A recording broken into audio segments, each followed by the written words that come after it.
a todos. El día de hoy les vamos a hablar acerca de los modelos etiológicos de los trastornos mentales. Para entrar un poco en tema, voy a explicar brevemente lo que es la etiología y los trastornos mentales. La etiología es la ciencia centrada en la causalidad de la enfermedad. Los trastornos mentales son afecciones que impactan su pensamiento, sentimiento, estado de ánimo y comportamiento. Pueden ser ocasionales o crónicas. Pueden afectar también su capacidad de relacionarse con el resto y de funcionar cada día.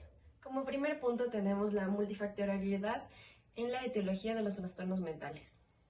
¿Cuál es la causa del trastorno? En realidad no se sabe con seguridad o no está claro del todo, puesto que intervienen diferentes variables. Además, los medios de comunicación son la principal fuente de información sobre temas científicos y nos presentan diferentes descubrimientos, como el gen que determina el desarrollo de las fobias o el medicamento milagroso para tratar la depresión. Asimismo, podemos decir que los trastornos mentales son de multicausalidad, puesto que cuando hablamos de su origen es habitual basarse en la existencia de muchos factores relacionados con el inicio, el mantenimiento y la evolución del trastorno. Estos pueden ser sociales, familiares, genéticos, personales o culturales. ¿Qué es la etiopatogenia? Hace referencia a las causas y el mecanismo de cómo se produce dicho trastorno. Además, no podemos hablar de una etiología única, sino de diferentes dependiendo de cada uno de los trastornos. Entre algunas de las razones por las que no se ha llegado a establecer las causas y la etiología de los diferentes trastornos mentales, tenemos dificultades metodológicas para controlar todas las variables que pueden influir, mayor importancia que se le da al tratamiento y la poca importancia que se le da a los trabajos de prevención. Asimismo, la confusión conceptual que existe entre factores causales, factores de riesgo y factores variables que intervienen en los trastornos. Como segundo punto tenemos los conceptos claves sobre la etiología en la psicopatología. En lo mencionado anteriormente se definió que la etiopatogenia es un trastorno que describe las causas por las que se provoca y de igual manera se hizo presente que existe unanimidad en los criterios a la hora de afirmar que los trastornos mentales no tienen causa única, sino que tanto lo cultural, lo ambiental o la situación en la que se encuentre, así como la interacción entre otras personas y lo familiar, puede facilitar o prevenir la aparición de un cuadro clínico. Un ejemplo sencillo para ilustrar la multifactorialidad de los trastornos psicopatológicos son una persona con características de personalidad determinada, historial de vital propia, vulnerabilidad personal determinada, puede verse afectada en alguna situación tanto interna como externa. En lo interno son características genéticas, traumatismos, infecciones o en general alteraciones en un ámbito del sistema nervioso. Y en lo externo son los problemas sociales, familiares, culturales, etc. Esta situación planteada en el ejemplo puede favorecer la aparición de un cuadro. Nos preguntamos, ¿hasta qué punto la situación provoca un cuadro? En otro caso, si la situación no causa un cuadro, otra pregunta sería, ¿qué variables de personalidad o ambientales influyen para que se dé el cuadro?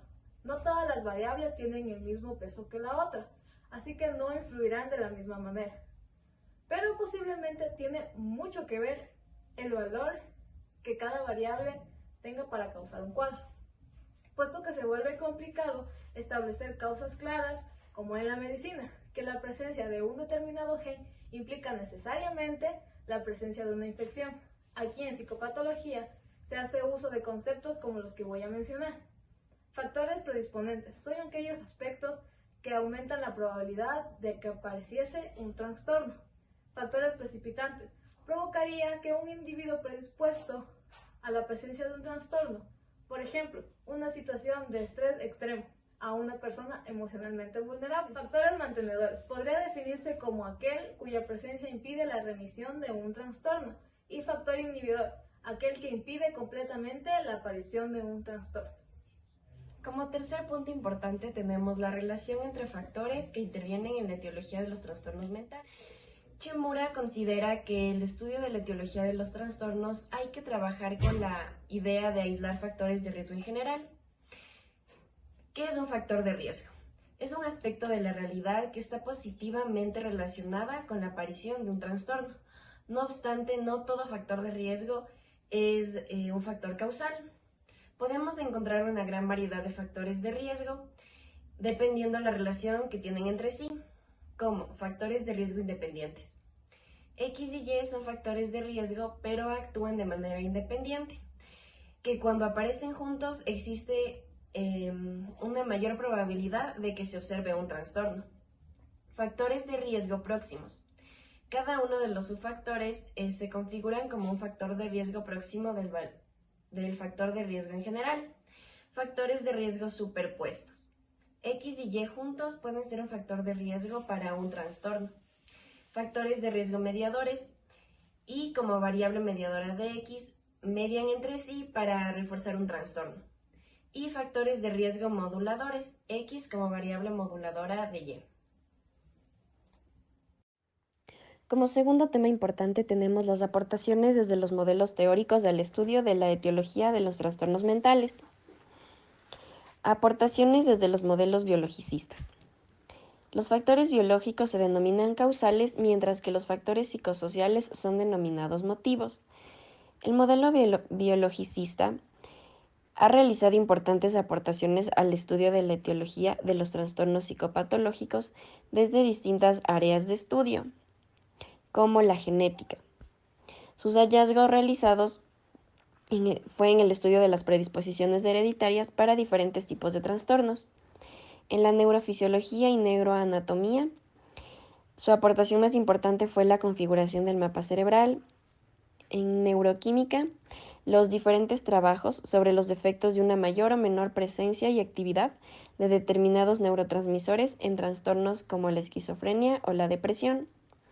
La psicofarmacología, que es la utilización de fármacos psicotrópicos. La anatomía patológica tiene como objetivo el estudio de lesiones microscópicas y macroscópicas. Y la neuropsicología, el estudio de las alteraciones a diferentes niveles y de distinta naturaleza de los procesos psicológicos básicos.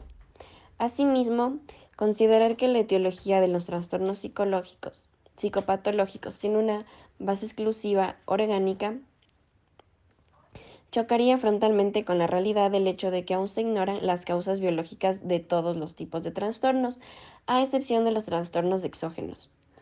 También hay que tener en cuenta el efecto que tiene sobre el paciente, puesto que hay situaciones mencionadas que permiten que la persona al tomar medicación exista una desestructurización de su entorno.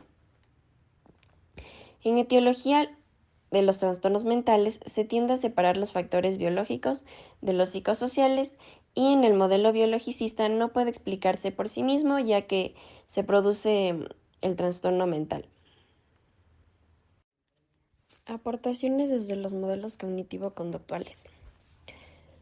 No hay un modelo cognitivo-conductual único para explicar la etiopatogenia de los trastornos mentales. Los factores orgánicos y genéticos no son ignorados, sino estos son previstos como limitaciones estructurales sobre las que operan los factores de aprendizaje. Para trabajar la contribución a la etiopatogenia desde los modelos cognitivo-conductuales, una de las teorías más conocidas es la de Ellis, teoría racional emotiva, o también conocida como teoría ABC. Su teoría ABC, donde A serían los acontecimientos activadores, B las creencias y pensamiento del individuo y C las consecuencias de estos en la realidad inmediata. En la teoría de Ellis, la interpretación que hacemos de los acontecimientos es la variable que puede contribuir a provocar un trastorno. Así, según el conjunto de las creencias, una persona puede vivir un acontecimiento determinado de forma muy diferente a las demás personas de su alrededor. Además, como ésta vive e interpreta el acontecimiento de manera diferente, también su respuesta va a ser de manera diferente. Ellis considera que entre los pensamientos irracionales más comunes está la confusión que existe entre deseos y necesidades, puesto que a veces un deseo realmente puede ser una necesidad y esto provocaría ansiedad. La creencia de que no podemos soportar determinados aspectos de la vida, que debemos ser queridos y respetados por todas las personas, que se pasa un mal momento cuando las cosas no suceden como deseamos y que nuestro valor como persona viene determinado por nuestros éxitos, fracasos, aprendizajes, situación económica, entre otros.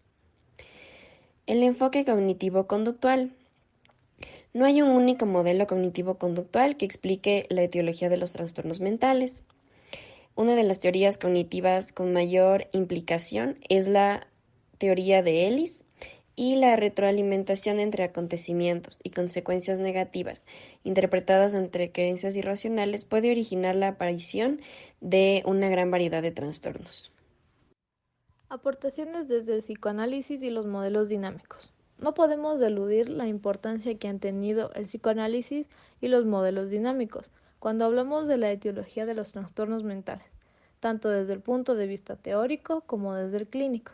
Cada modelo conceptualiza la etiología de forma que está muy relacionada con la percepción y la definición del concepto de enfermedad. En el modelo dinámico, el concepto de enfermedad está íntimamente ligado a la propia teoría del desarrollo de la personalidad. La teoría de la personalidad de Freud es la más completa y elaborada. Freud construye su teoría desde diferentes perspectivas en distintos momentos, como la topográfica, económica, estructural, dinámica y genética. Para autores como Madis, el punto céntrico de la teoría de personalidad de Freud sería precisamente la presencia de conflictos inconscientes entre impulsos sexuales agresivos y el control de la sociedad que ejerce sobre ellos. Por lo tanto, mecanismos adecuados de defensa que permitan que el sujeto no experimente ansiedad ni frustración y que en cambio favorezca la satisfacción de las necesidades de una forma socialmente aceptable serán esta la base de una personalidad sana. Según Prochaska, las vivencias de cada persona durante su desarrollo están en la base del desarrollo de diferentes cuadros psicopatológicos. Así, si una persona no llega a una etapa del desarrollo psicosexual, puede ser porque se han producido fijaciones inadecuadas en alguna fase anterior. Desde el punto de vista psicoanalítico freudiano, se define que la no superación de determinados conflictos en el desarrollo personal en determinadas situaciones pueden evocar inconscientemente conflictos no superados en la infancia. Aportaciones desde el modelo sistémico. Según Feixas y Miró, una de las características más relevantes de los modelos sistémicos es la importancia del papel del sistema social e interpersonal. El sistema, según Feixas y Miró, y cito, es un conjunto de elementos dinámicos estructurados cuya totalidad genera unas propiedades que, en parte, son independientes de las que tienen sus elementos por separado. Características de los modelos sistémicos. Algunas de las características más importantes son: apertura. Un sistema familiar es un sistema abierto en el que las reglas del grupo son en gran manera independientes de aquellas que regirían el comportamiento de cada uno de sus miembros. Estructuración. Un grupo familiar tiene una estructura que puede variar en gran manera entre grupos, así se establecen unos límites. También podrían darse situaciones de disfuncionalidad cuando las reglas no son claras y definidas dentro del grupo. Interdependencia. Los miembros de un sistema se relacionan con mecanismos de retroalimentación, tanto positiva como negativa. Se trata de relaciones recíprocas entre ellos. Regulación. Hace referencia a la forma de relacionarse en el grupo, que suele ser estable y tiende al equilibrio. Adaptación al cambio. El grupo familiar tiene suficiente plasticidad como para llegar a adaptarse a los cambios que indiscutiblemente irán sucediendo. Comunicación. Esta es una de las más importantes y algo subyacente a las anteriores, ya que los miembros del grupo se comunican continuamente. En toda comunicación dentro del grupo hay elementos de contenido y elementos racionales. La comunicación puede ser simétrica o complementaria. Las características de los modelos sistémicos. Se define que un sistema es un conjunto de elementos dinámicamente estructurados. Una de las características más importantes de un sistema es el hecho de que hay comunicación continua entre sus miembros. La psicopatología se explica por disfunciones en el seno del sistema y no tanto por las características individuales de sus miembros. Diagnóstico de los trastornos mentales a la luz de la genética moderna. Los acontecimientos provenientes de la genética y cada vez de las neurociencias sugieren el uso exclusivo de diagnósticos categoriales y el enfoque del fraccionamiento, predominante en el DSM-3 y el DSM-4. 4, representando obstáculos para el desarrollo a corto plazo de una clasificación más satisfactoria desde las perspectivas clínicas y científicas. El DSM-3 fue la primera plataforma sistemática y más completa para el diagnóstico psiquiátrico que enfocó de manera clara la fiabilidad entre los evaluadores.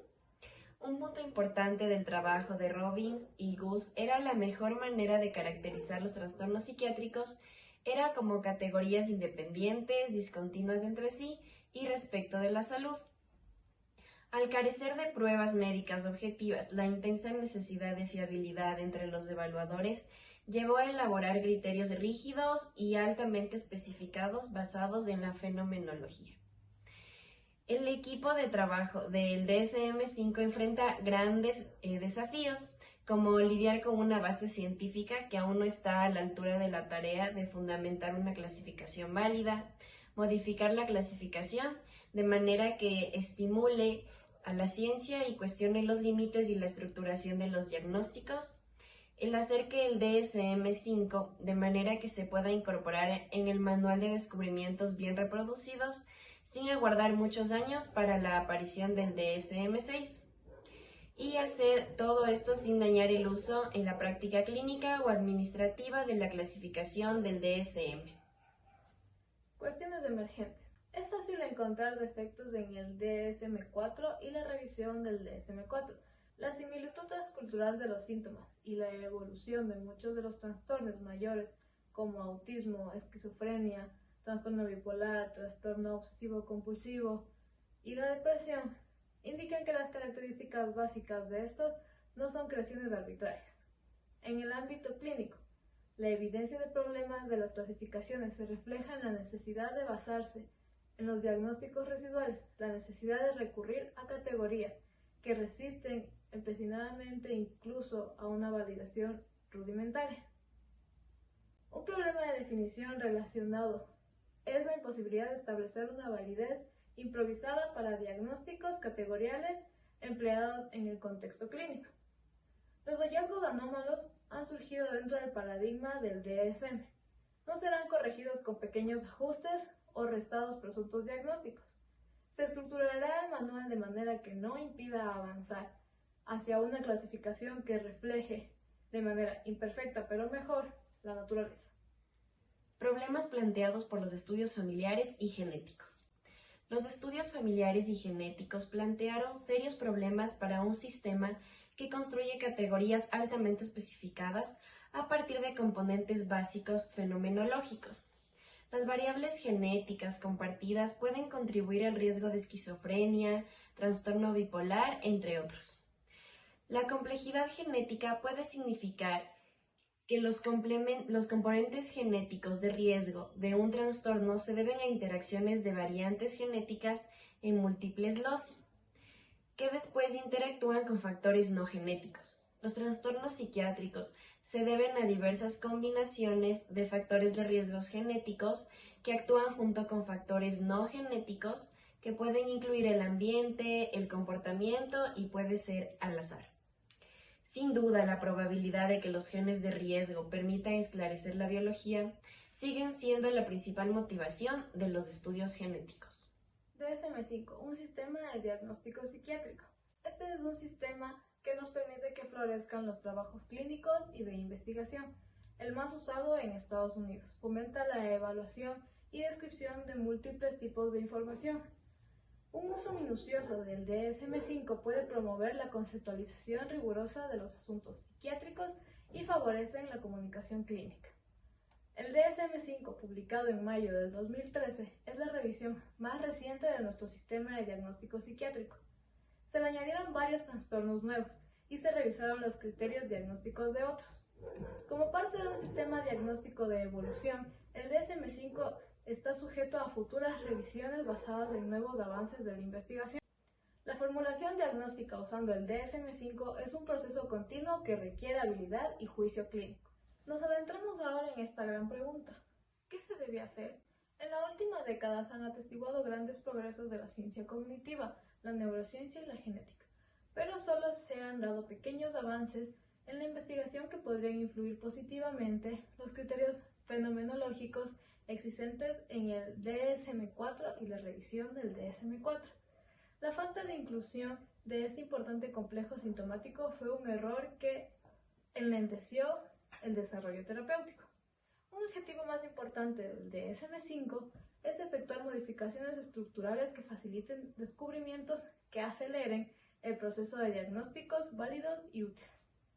Un grupo de estudio de espectro del equipo de trabajo del DSM-5 ha elaborado un conjunto de 11 elementos de validación externos para la reagrupación de trastornos del DSM-5. El grupo de estudio no pudo hallar suficiente justificación firme para asignar peso específico a estos elementos y reconoce que algunos son cajas vacías para muchos trastornos. La genética y la neurociencia no han sido amables con estas categorías, ni estas categorías concretas han sido amables con la ciencia. El DSM-3 fue un adelanto brillante, pero los científicos dicen que es hora de avanzar. El DSM-5 se divide en 3 secciones. Sección 1. La sección 1 contiene una breve historia del DSM y una guía para su uso.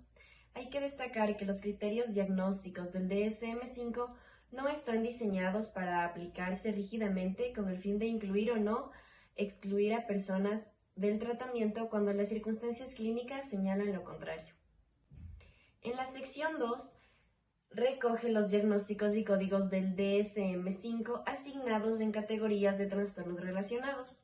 La descripción de los trastornos comienza con aquellos que se originan en el neurodesarrollo al principio de la vida y termina por las enfermedades que aparecen con más frecuencia al final de la vida. A la hora de determinar qué diagnósticos encajan mejor en un paciente concreto, hay que considerar cuáles son jerárquicos y mutuamente excluyentes y cuáles podrían ser concomitantes o estar presentes a la vez. Se precisa una técnica para describir trastornos que, aunque clínicamente relevantes, no encajan bien en los principios categóricos diagnósticos o en los que no son necesarios para datos antes de asignar un diagnóstico más preciso.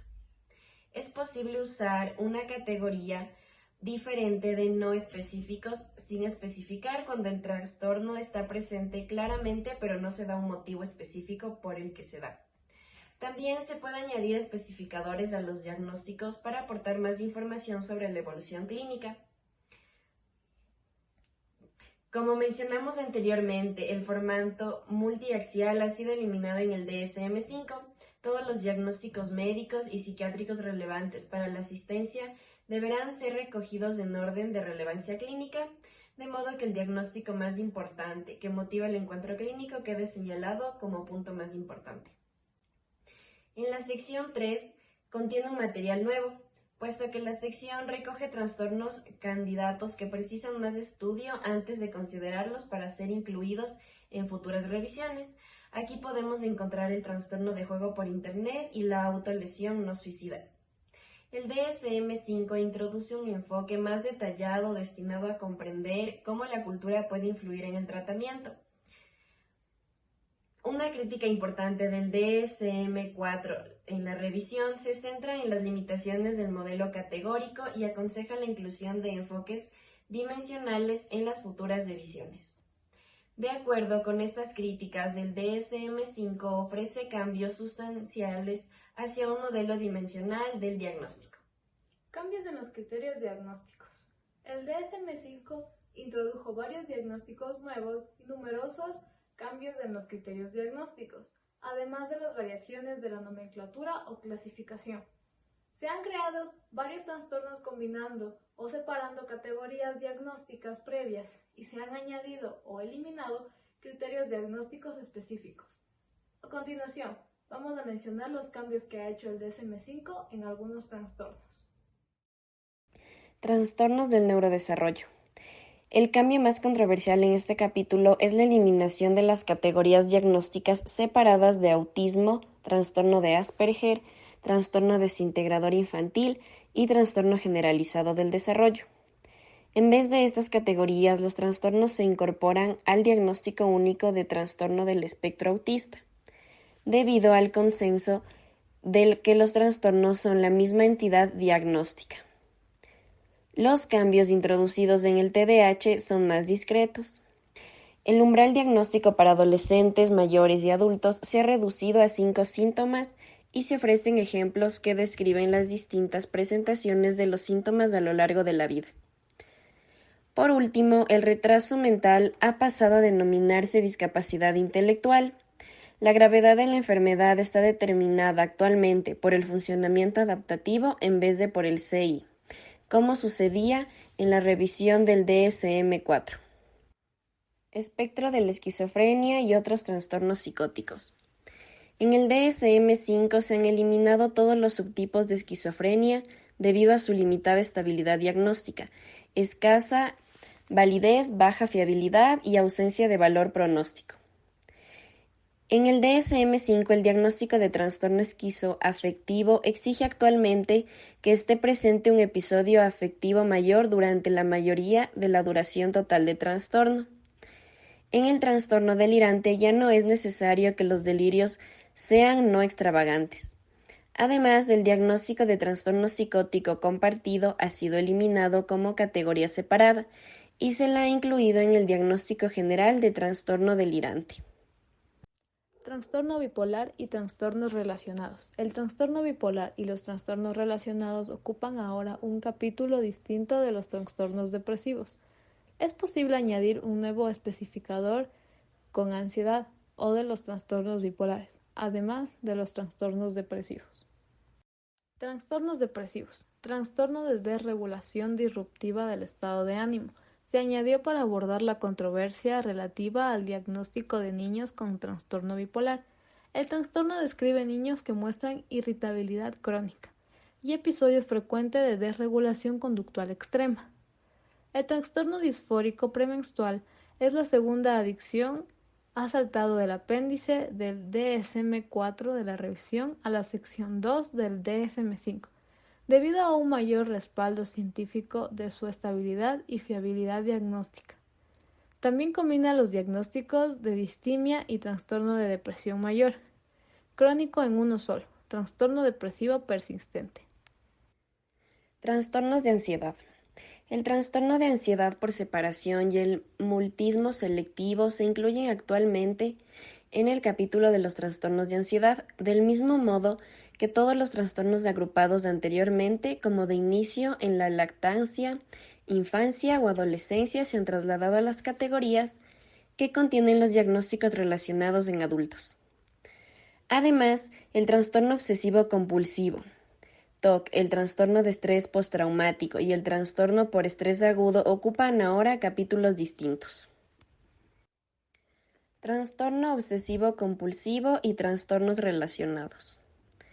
El TOC y los trastornos relacionados conforman un nuevo capítulo distinto en el DSM-5.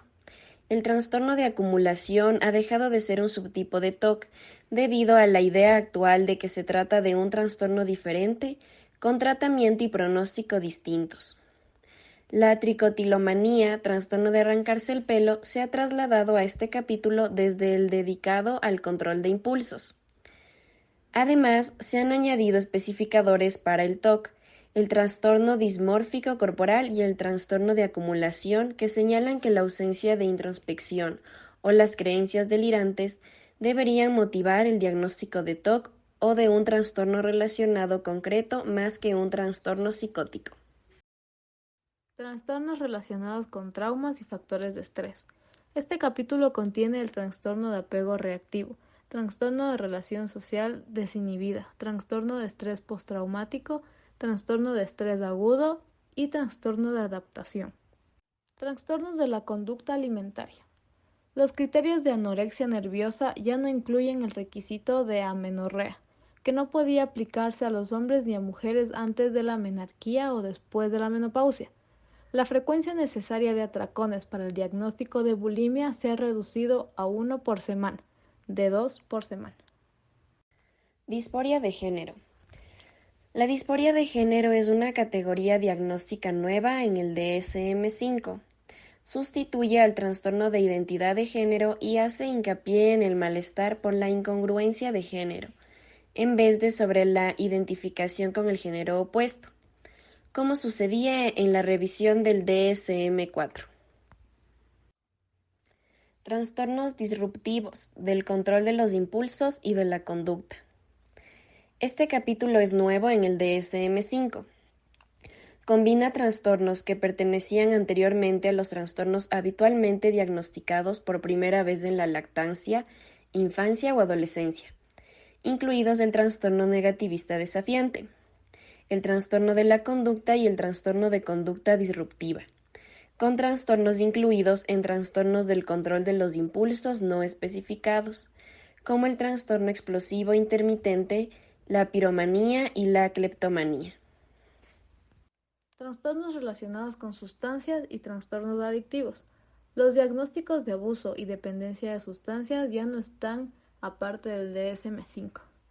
Anteriormente que se consideraba que el abuso de sustancias era una forma más leve de un trastorno relacionado con sustancias. Sin embargo, actualmente se reconoce que el abuso de sustancias puede presentarse con sintomatología grave, y por este motivo se han eliminado estas fronteras diagnósticas. El DSM-5 añade también la nueva categoría de adicciones conductuales. El único diagnóstico de este grupo es el trastorno por juego. Trastornos neurocognitivos. La demencia se ha sustituido por el diagnóstico de trastorno neurocognitivo. Enfoques psicodinámicos. Una crítica de la evaluación psiquiátrica centrada exclusivamente en determinar diagnósticos basados en el DSM es que se puede olvidar la formulación psicodinámica. Se ha desarrollado su propio manual diagnóstico aparte del DSM. Enfoques conductuales. La orientación conductual argumenta que no tiene sentido describir una conducta aislada de su contexto y función y que el análisis funcional de la conducta debería incorporarse a la clasificación diagnóstica. Teoría sistemática de familias. Los críticos provenientes de la terapia familiar o de orientación sistemática han cuestionado esta axiomia fundamental, especialmente en los niños. El DSM-5 señala la relevancia clínica de los patrones de relación problemáticos, pero no los reconoce como los trastornos mentales. Muchas gracias a todos por ver. Y a continuación se van a presentar la bibliografía.